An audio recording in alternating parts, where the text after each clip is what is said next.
Femmes inspirantes et engagées de l'IPC, saison 2.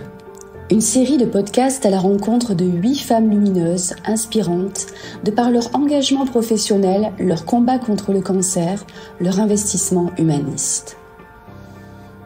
Elles sont infirmières, secrétaires, attachées de recherche clinique, médecins ou encore techniciennes de laboratoire. Elles ont tout un point en commun, elles s'investissent au quotidien pour lutter contre la maladie cancéreuse, aux côtés des patients et de leurs familles, avec empathie, expertise et détermination. Ce podcast a été produit par le service communication de l'Institut Paoli Calmette avec le soutien de Cyril Chauvin pour le montage. Les photographies de l'exposition Femmes engagées et inspirantes de l'IPC sont signées Julie Lacher. Rencontre avec Jenny Prévost, secrétaire médicale. Bonjour Jenny, je suis ravie de vous accueillir au studio ce matin. Pourriez-vous vous présenter en quelques minutes ? Alors bonjour, je m'appelle Jenny, je suis secrétaire médicale à l'IPC depuis juillet. Donc c'est vraiment un métier qui me plaît énormément, c'est très enrichissant, très intéressant. Et voilà, ça fait à peu près 10 ans que je suis secrétaire médicale. Vous avez fait le choix d'être secrétaire médicale. Qu'est-ce qui vous a motivé, on va dire, dans le fait de faire ce métier-là ?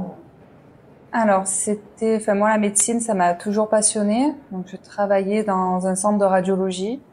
C'était intéressant, mais j'avais besoin de plus. Donc, je me suis un petit peu renseignée sur les milieux hospitaliers. On m'a beaucoup parlé de l'IPC. Et c'est vrai que les pathologies sont assez variées. Donc, j'ai voulu m'orienter vers ça. Et effectivement, c'est très intéressant parce que ça touche tout le corps humain et on en apprend tous les jours. On est toujours en interaction avec les médecins, les anesthésistes et les réanimateurs dans mon service qui nous expliquent beaucoup. Donc, c'est vraiment très varié, très enrichissant, ce que je recherchais. Et en quoi consiste votre quotidien ? Si on passe une journée ensemble, je suis votre quotidien, comment ça se déroule ? Donc, à l'IPC. Oui. Donc, le matin. Une journée typique. Alors, le matin, on va checker des listes de comptes rendus pour les patients qui vont se faire opérer assez urgemment. Donc, on va commencer par ça. Puis après, on va commencer par les patients qui sont hospitalisés en réanimation ou en soins continus. Donc, une fois que cette partie compte rendu est passée, on va se focaliser plus sur l'administratif, sur les plannings, que ce soit des médecins, des internes, sur leur temps de travail, sur s'ils ont des cours, sur le mandatement aussi des médecins. C'est assez varié et chaque journée a une tâche plus ou moins différente. Il n'y a pas vraiment de routine appropriée. Non, pas vraiment. Chaque jour de nouvelles aventures. C'est ça. Justement, en fait, qu'est-ce qui vous stimule dans votre métier au quotidien ? Qu'est-ce qui est le plus intéressant selon vous ? Ça serait le savoir, les connaissances qu'on apprend quasiment tous les jours. Enfin, on apprend de nouvelles choses et c'est vrai que c'est assez passionnant de savoir comment fonctionnent les choses, comment les personnes vont réagir à tel ou tel traitement, à telle ou telle maladie. Et voilà, moi je suis en réanimation, donc c'est pas rose tous les jours. C'est assez compliqué certaines fois. Mais voilà, ce côté stimulant, c'est vraiment d'apprendre, le fait qu'on nous explique vraiment bien comment ça fonctionne. Donc voilà, moi personnellement, je m'en lasse pas. Et qu'est-ce qui est justement un peu plus, peut-être plus difficile, un peu plus challengeant pour vous au quotidien ? Puisque vous avez un service aussi lourd. Oui, assez lourd.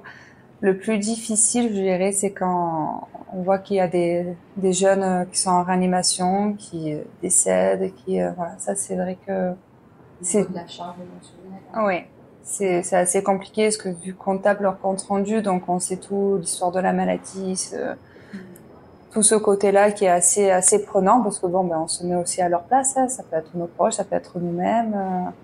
Voilà, donc ça fait partie des côtés vraiment difficiles.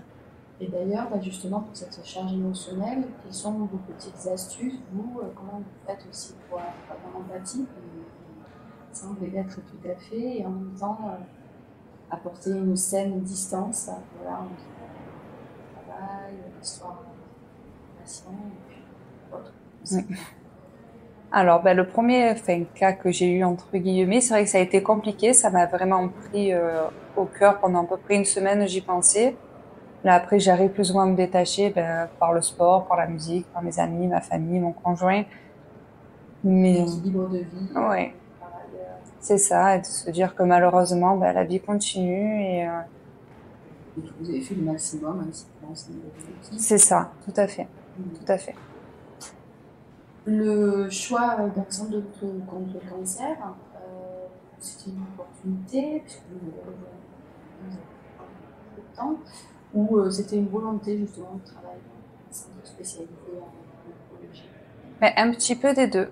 Parce que j'avais vu cette annonce depuis un petit moment, je me posais des questions et je me suis dit que c'était super intéressant et j'avais une personne qui a fait, qui a passé son diplôme en même temps que moi et qui voulait absolument intégrer l'IPC et que du coup m'en a parlé, parce que sa sœur aussi elle y était, m'en a parlé et du coup ça m'a vraiment attirée, je me suis un petit peu renseignée et ça m'a vraiment attirée. C'est intéressant. Enfin, pour clôturer cet échange, qu'est-ce que vous pourriez dire à votre secrétaire médical pour nous rejoindre, ou à d'autres jeunes hommes, jeunes femmes, hommes, déjà, une question de jeunesse, Oui. qui voudraient faire ce métier, s'orienter notamment CLCC? Moi, je leur dirais que s'ils ont assez d'empathie, parce que je pense que c'est important d'avoir l'empathie dans ces milieux-là, bon, dans les autres aussi, mais bon. Mais c'est de se lancer parce que c'est vraiment très enrichissant, c'est varié, on s'ennuie pas, et puis niveau apprentissage, c'est génial parce qu'on touche à tout, que ce soit le côté médecine, on va dire, administratif, le rapport avec les médecins, même la direction. Donc moi je leur conseille vivement pour une première expérience du moins, c'est très très bien. Ouais. Chaque jour une nouvelle aventure. C'est ça, tout à fait. Écoutez, Jenny, merci beaucoup pour cet échange. Merci à vous. À vous aussi. Merci. Je remercie chaleureusement notre invité de ce jour pour son propos stimulant et motivant. Un grand merci à nos auditrices et auditeurs pour leur écoute bienveillante. Si le podcast vous a plu, faites-le savoir autour de vous en laissant des avis et un maximum d'étoiles. Merci, à la semaine prochaine.